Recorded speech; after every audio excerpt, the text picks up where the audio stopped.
At first glance, the Squid Game finale might seem like pure chaos, leaving us hanging, wondering what happened to our most beloved characters and why their stories ended the way they did.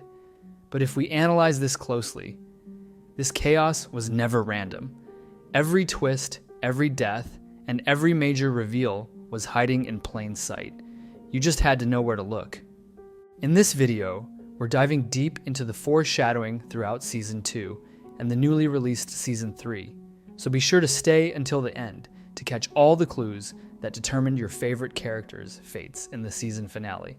Let's start this list with all of the shaman ladies' predictions, which, in one way or another, all came true.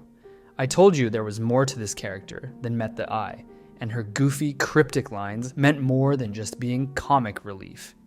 The shaman had been foreshadowing the fates of the players throughout Season 2, something that was definitely overlooked in her character development. We could even say she foreshadowed the fact that a knife would be used in one of the later games. After the Mingle game, Seon-nyeo felt betrayed and placed a curse on Hyunju, Gi-hun, and Young-sik, a curse that ultimately turned out to be true.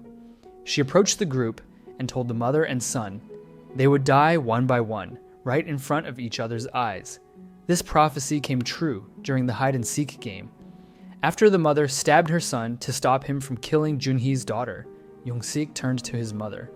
And as the clock hit 0, a guard entered the room and executed him for failing to complete his objective. In the next episode, we saw Gi-hun kill herself because she couldn't bear what she had done. But her suicide had actually been foreshadowed multiple times during Season 2. And I'll come back to that in a minute. Now for the last player from the group, Hyunju, the shaman lady foreshadowed her death by saying, "Don't cry, you will be joining Young-mi in the afterlife soon."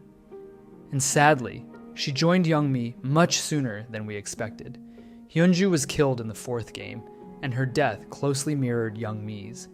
Both were shot, stabbed in the back, and had the same expression on their face, the haunting moment when life slowly faded from their eyes.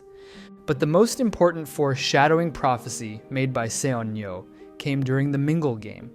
Out of the 9 other people in the room, she spoke only to Jun-hee, and right after that, she turned to Gi-hun and told him, "You've lived longer than you were meant to. You're here for a reason. You were drawn by destiny." And in the season finale, we finally saw what that reason was.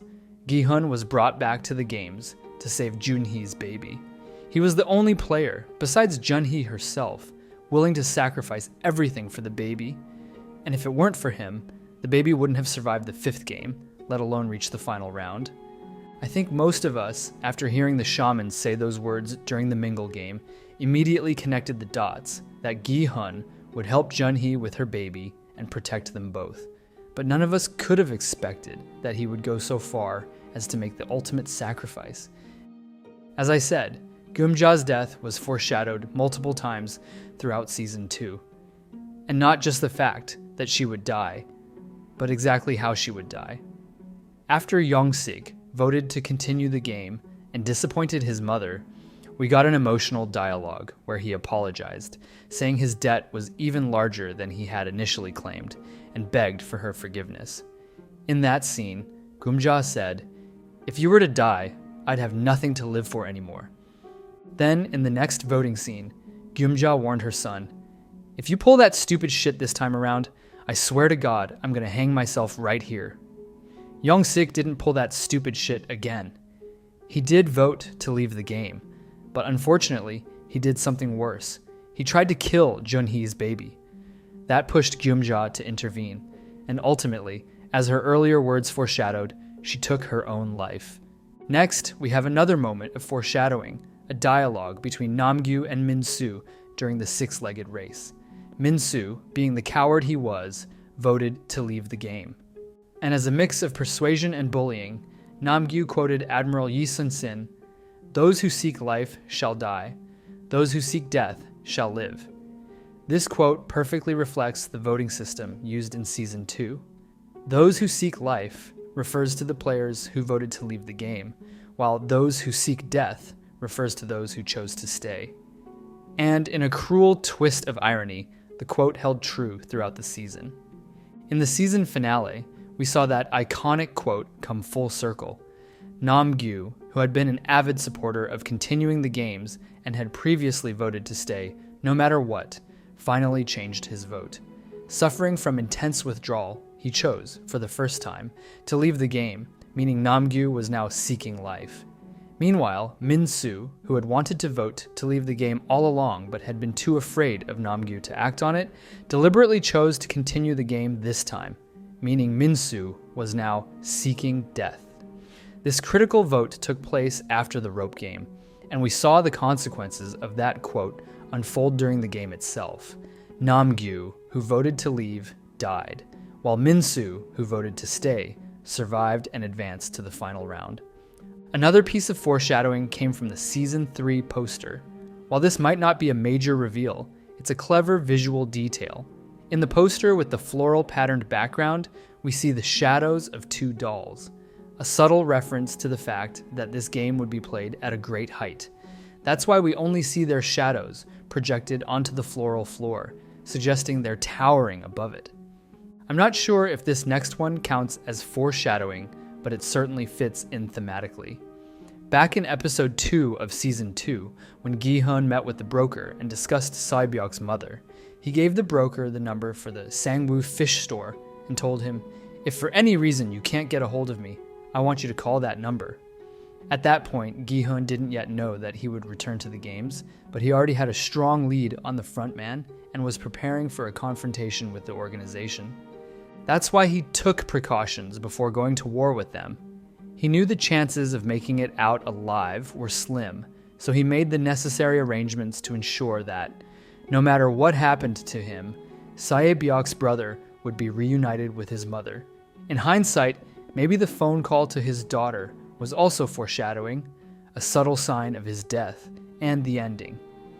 Ga-young picked up the phone, but Gi-hun said nothing.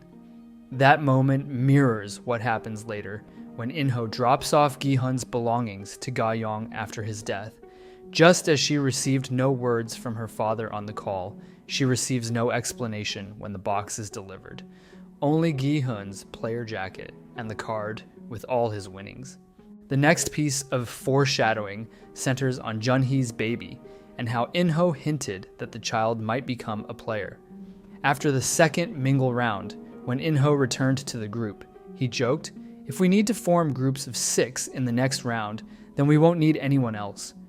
Everyone was confused until Jung-bae said, "Because of the baby?" And the group laughed it off. But as they say, the harshest truths are often told in jokes. And maybe In-ho had already decided that if Jun-hee gave birth during the game, he would consider that baby a player. As you know, Dae-ho's character completely split the fan base, and we finally got answers about him in the season finale. As much as we might not want to admit it, the signs were always there. For my final foreshadowing, I want to break down all the moments that hinted Dae-ho was lying about his past, and that he was never actually in the Marines. The biggest clue was his complete lack of understanding when it came to handling a gun. Even if the guard's weapons weren't standard military issue, Dae-ho struggled more than anyone else. He didn't know how to hold or load the gun properly.